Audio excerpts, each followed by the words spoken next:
My name is Eytan Kurshan. I'm the Chief Operating Officer for Louie. Shuttles can be very appealing to operators when they have a set of customers who are all going to the same place at the same time. There are a few things to consider though before moving forward with the shuttle, and this is something that we've experienced at Louie.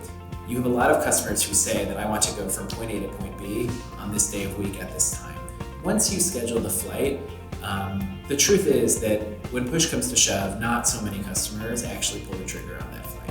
And I think that's important to consider because if you're going to fill an eight-seat aircraft, that means you need to be in the consideration set of a number that's much higher than 8.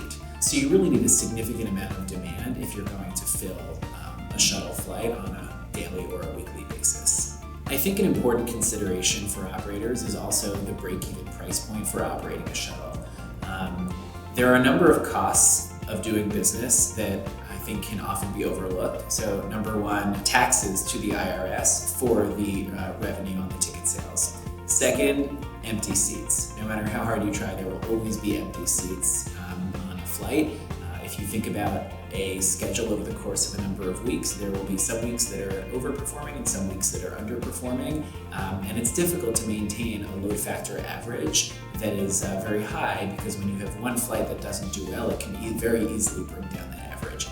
Also, credit card processing fees. These are all costs of doing business in shuttles that really add up, and to make sure that you are going to break even and make money on the shuttle, the price point has to be pretty high, and you have to make sure that that price point is still realistic for what your customers want to pay and whether it's worthwhile to pay that price point versus chartering the entire plane themselves. Well, first of all, Louie can help operators consider shuttle routes and talk through whether they make sense. We're happy to ask the hard questions, challenge some of your assumptions, pull some data, review market sizes, and look at consumer studies to figure out whether there is in fact sufficient demand at a price point that customers would be willing to pay. And second of all, if you do decide to move forward with a shuttle, Louie has set up a lot of the infrastructure required that can be a lot of work. So that includes regulatory, that includes lead generation for finding customers, it includes marketing efforts, it includes sales and distribution, even customer service. These are all elements that are really important to get right. And at Louie, we've thought about all of these, and we'd be happy to help any of our operators in making their shuttles a success.